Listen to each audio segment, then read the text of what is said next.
تفتان در استان سیستان و بلوچستان هستیم. خدمت همه مسئولان کشور و مردم ایران و جهان سلام عرض می‌کنیم. ما دخترانی هستیم که با اسلام و قرآن و روزی حلال در خانواده‌های روستایی و مسلمان تفتان بزرگ شدیم.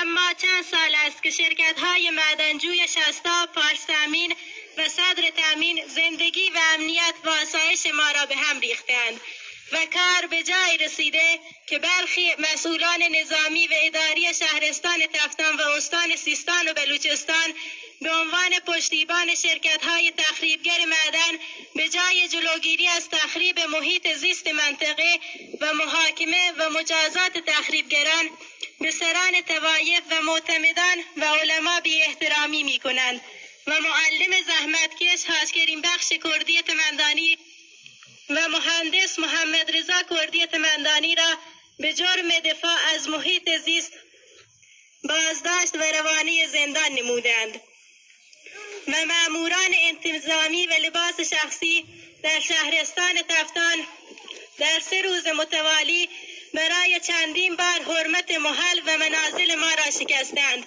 و بدون اخطار و احضاریه به صورت وحشیانه به ایجاد رعب و وحشت در میان زنان و کودکان و تفتیش منزل سردار حاج نظر تمندانی، مولانا داوود امام جمعه محترم کوته و غیره پرداختند.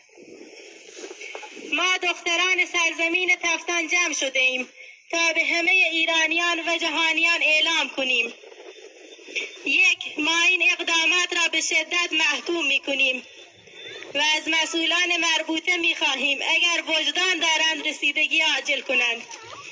2. به مسئولان شرکت‌های معدنجو اعلام می‌کنیم: شما شیرزنان تفتان را نشناختید.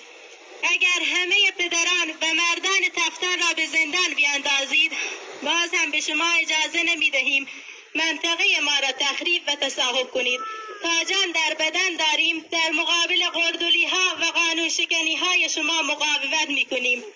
3. به مسئولان قضایی شهرستان و استان اعلام می‌کنیم: شما جای ظالم و مظلوم را اشتباه گرفتید. به جای تخریبگران محیط زیست و زندگی ما را بازداشت می‌کنید و محاکمه می‌کنید. به بازداشت معلم و مهندس و معتمد و علمای ما حکم می‌دهید. مگر شما سوگند قرآن و اندیشه علوی نخورده اید؟ پس قبل از آن که به بارگاه خدا حاضر شوید به عملکرد خود در قبال خواسته های مردم تفتان بازنگری کنید و حکم آزادی فوری معلم دلسوز حاج کریم بخش کردی تمندانی و حاج محمد رضا کردی تمندانی را صادر کنید و از تعقیب مردم تفتان دست بردارید. در غیر این صورت شب و روز شکایت شما را به نزد رب العالمین میبریم.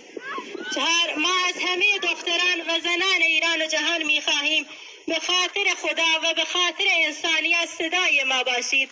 قبل از اینکه بر اثر جنایات معدنکاوان و آلودگی آب و خاک و هوای منطقه به شهادت برسیم، ما را دریابید و صدای ما را به همه جهان برسانید. عاجزانه خواهش میکنیم صدای ما را به همه جهان برسانید.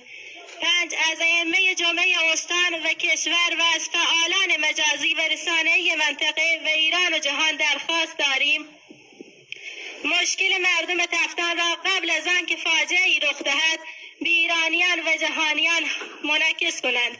6. در فرهنگ بلوچی ما خانه ما بخشی از ناموس ما است.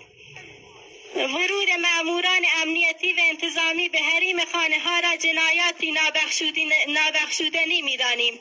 7. علمای ما، مساجد ما و سرداران طوایف ما حریم خانه های ما و خطوط قرمز ما هستند که هر نوع بی حرمتی به آنها را به شدت محکوم می کنیم.